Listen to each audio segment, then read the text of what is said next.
Bonjour Stéphane, quel était le sujet de ce troisième comité consultatif aujourd'hui ? Alors aujourd'hui on a parlé beaucoup de qualité de l'air. On a un baromètre en fait qui donne une bonne indication, c'est de l'apivigilance avec des abeilles qui sont utilisées comme des capteurs, sorte de témoins de la bonne santé écologique du site. Le circuit a des émissions, et l'aéroport également qui sont là.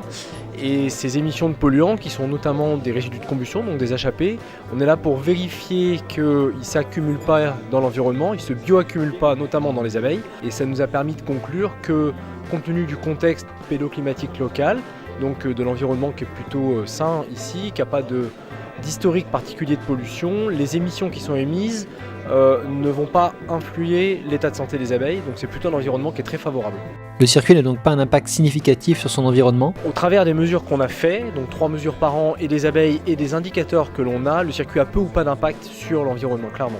Pour compléter cette étude, nous nous sommes engagés à mettre en place une balise de mesure de la qualité de l'air qui viendra donc compléter l'échantillon de mesure que nous avions, et c'est quelque chose qui est demandé par notre voisinage qui craint qu'un circuit ne soit un élément perturbateur et polluant pour la faune et la flore, et on s'attache à démontrer que notre impact est peu visible, voire insignifiant à l'échelle de notre territoire. On a parlé également de l'émission sonore et la gêne que peut provoquer un circuit automobile par rapport à son voisinage, avec un certain nombre de questionnements sur les techniques qui nous permettraient d'éliminer l'ensemble des émissions sonores en provenance des véhicules. Quelles sont les mesures et les résultats que vous avez présentés aujourd'hui ? Alors, sur le circuit Paul Ricard, on met en place 4 systèmes de mesure en continu du bruit, 2 qui sont positionnés sur les pistes, donc un sur la piste Driving Center et un autre qui est sur la piste, la grande piste, qui nous permettent, en fait, qui sont des témoins en fait de l'activité acoustique à la source des choses.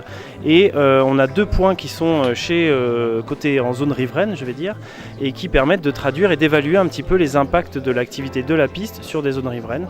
Un sur la partie Bois-Soleil et l'autre de l'autre côté du site, côté entrée du site. Quelles sont les nuisances sonores que vous constatez par rapport à l'utilisation du circuit ? Alors, ce qu'on relève, c'est effectivement qu'il y a des impacts sur les environnements riverains.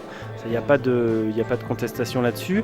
Le protocole de suivi et la façon dont on analyse, c'est l'évolution de ces impacts-là au cours du temps et d'évaluer comment ils évoluent. Et ce qu'on peut dire aujourd'hui, et la présentation qui a été faite ce soir, c'est que les impacts sont similaires à ce qu'on avait sur les précédentes périodes, en tous les cas. Alors il y aura un 4e comité, c'est un engagement que nous avons pris, et surtout il y aura un rendu annuel, une sorte de compte-rendu des opérations pour à la fois vérifier les résultats, mais aussi démontrer que l'ensemble des projets sur lesquels nous nous sommes engagés ont été mis en œuvre. Je crois que ce sera très intéressant en fin d'année de pouvoir faire le point après une année expérimentale.